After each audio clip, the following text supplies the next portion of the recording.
নির্বাচনী প্রচারে গতি এনেছে পূর্ব মেদিনীপুর জেলার উত্তরকাথি বিধানসভার বিজেপি মনোনীত প্রার্থী তথা বিধায়ক সুমিতা সিনহা শুক্রবার সকালে এগরা 2 নম্বর ব্লকের মাথুয়ারি গ্রাম পঞ্চায়েত এলাকায় জনসংযোগের মাধ্যমে রাজ্যে পরিবর্তনের ডাক দেন। তৃণমূল সরকারের পাহাড় প্রমাণ দুর্নীতি এবং কেলেঙ্কারির কথা তুলে ধরেন।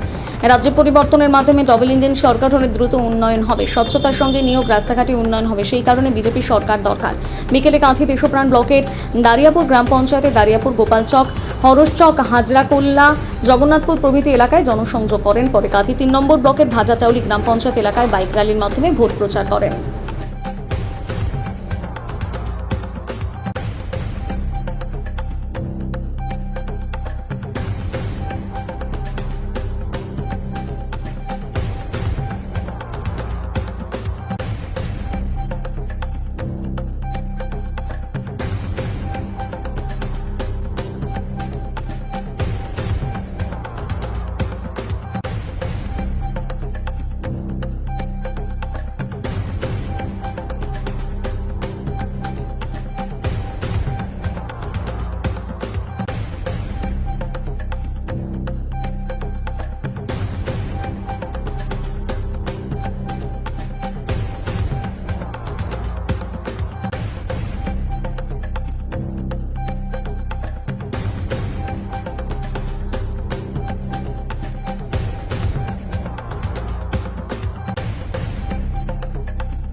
আর ভোটগুলো সেই পুঁটি মাছকে ছিপে গেঁথে বোয়াল মাছ ধরার মতো একেবারে দেবেন না। এবং প্রত্যেককে বলছি, ওটা ওনার বাবার টাকা নয়, ওটা আমাদেরই রাস্তার টাকা, আমাদের ট্যাক্সের টাকা। যে ট্যাক্সের টাকায় রাস্তা তৈরি হয়, আলো তৈরি হয়, জল মানে সাবমার্সিবল হয়, সেই টাকা থেকে কেটে উন্নয়ন বন্ধ করে আপনাদের টাকা দিচ্ছে।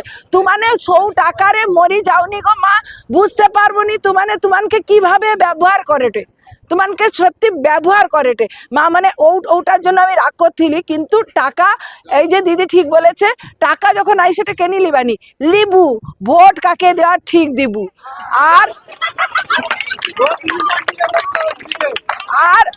আর গটে কথা, নরেন্দ্র মোদীজি 3000 টাকা দেবে, তোমরা তখন কি বলবে? আমাকেই উল্টে প্রশ্ন করো, কাই অক্ষুনি তো কইলো যে 1500 টাকা লিখ।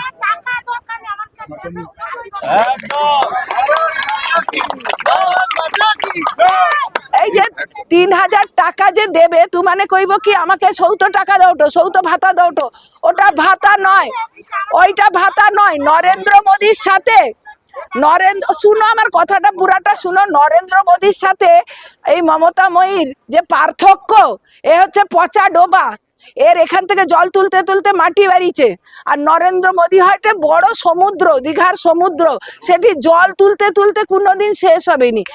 এবার শেষ একটা কথা বলে যাই, নরেন্দ্র মোদীর কিন্তু পশ্চিমবঙ্গের দরকার নেই।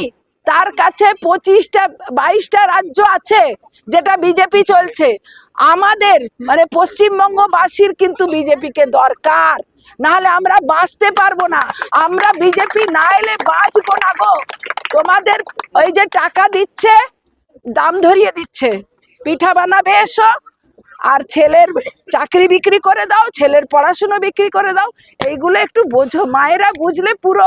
না জাগিলে ললনা এ পৃথিবী জাগে না। ললনা যদি জেগে যায় তাহলে সবাই বুঝতে পারবে। ছেলেরা বুঝছে, কিছু বলতে পারছে না। কেনি তুমানে কওটো কি দরকার, আমার তো ঘরে ফোন রিচার্জ হয়ে যায়টা, টিভি রিচার্জ হয়ে যায়টা, তোমার কাছে চাইবানি। তারা কিন্তু বোঝাতে চেয়েও তোমাদের বোঝাতে পারছিল না। যখন তোমরা নিজেরা জেগেছো, এরপরে আর কিছু বলার নেই। সুতরাং আমি চাইবো এখান থেকে 900 লিড আমি চাইবো, এবং আপনি এটা ব্যবস্থা করবেন যাতে 900 লিড হয়। আপনি সবার সামনে থাকবেন, অঙ্ক কষলে ঠিক দেখা যাবে এখানে 900 লিড হবে। ধন্যবাদ সবাইকে।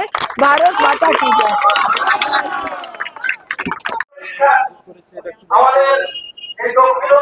অভিযোগ তারা করতে এটা অভ্যস্ত, এবং তাদের কাজ হচ্ছে গিয়ে সারা বছর চুরি চিটিংবাজি করা, সঙ্গে হচ্ছে গিয়ে চারিদিকে হচ্ছে গিয়ে মিথ্যা কথা বিভ্রান্তকর একটি পরিবেশ তৈরি করা তাদের হচ্ছে গিয়ে কাজ। তৃণমূলে এটা প্রধান কাজই ওইটাই। এবং উনি বলছেন যে এখানে বিধায়ক নাকি তার বিধানসভায় যে আর্থিক বছর যে টাকা পেয়েছে তাকে টাকা কাজ করতে দেয়নি। আজকে পঞ্চায়েত থেকে শুরু করে ব্লক থেকে শুরু করে জেলা থেকে শুরু করে রাজ্য পর্যন্ত ওই চোরেদের যে প্রত্যেকটা লোক এজেন্ট বসানো আছে তারাই প্রত্যেকটা কাজে আমাদের বাধা দিচ্ছে। তারই জন্য হয়তো কিছু আমাদের কাজ হয়তো ব্যাঘাত হয়ে আছে। এবং আপনাদের বলতে পারি এই যে আমরা আজকে বাঘাপুর মাঠে দাঁড়িয়ে আছি এবং এই যে বাঘাপুর এই যে মাঠের রাস্তা দেখতে পাচ্ছেন, এই রাস্তাটা পুরোটা হচ্ছে গিয়ে একটা কংক্রিটের রাস্তা। এই 15 দিন আগে আমরা দেখতে পেলাম এখানে প্রধানমন্ত্রী একটি আবার অর্থ বরাদ্দ করেছেন ভালো রাস্তা করার জন্য। ওই ভালো রাস্তাকে আবার খুঁড়ে মানে এক ছোটাও কিছু হয়নি। এই রাস্তা থেকে আবার কাটমানি নিয়ে আবার প্রধানমন্ত্রী রাস্তা আবার এখানে তৈরি করতে ব্যস্ত হয়ে গেছে। উনারাই তো বলবেন এখানে আজকে ওই রাস্তাতে যেখানে ফলক দেখতে পাবেন লেখা আছে প্রধানমন্ত্রী সড়ক যোজনা নামে। আপনারা সেখানে দেখাবেন, আপনারা ওনারা হয়তো বুঝতে পারছেন না বা চোখে তাদের ছানি পড়েছে দেখতে পাইনি। এবং ওনারা যে মিথ্যে কথা এত পরিমাণ বলতে পারে, কারণ মিথ্যা কেউ মনকে পাও একটু আমাদের এখানকার গ্রামে প্রচলন কথা রয়েছে। ওনারা মিথ্যা ছাড়া যে সঠিক তথ্যটাই জানে না এবং বলতেও পারে না। উনি বলছেন যে 50 ফিনান্সের টাকা। আমরা আজকে প্রত্যেক গ্রামে গ্রামে দেখে আসছি 50 ফিনান্সের প্রত্যেকটা কাজ, নলকূপ থেকে শুরু করে রাস্তা থেকে শুরু করে ড্রেনেজ থেকে শুরু করে ক্যালভার্ট থেকে শুরু করে সমস্ত কাজ 50 ফিনান্সের রয়েছে। আজকে এই মমতা ব্যানার্জি সরকার কোনো কাজকর্ম দিতে পারেনি বলে বিভ্রান্তকর কথাবার্তা বলে সাধারণ মানুষকে বিভ্রান্ত করছে। কিন্তু এটা আমরাও নিশ্চিত প্রত্যেক হিন্দুরা একজোট হয়ে গেছে। প্রত্যেক হিন্দু চাইছে আমাদের ভারতীয় জনতা পার্টি এই 2026-এ ক্ষমতায় আসবে, তৃণমূলকে প্রত্যাখ্যান করবে।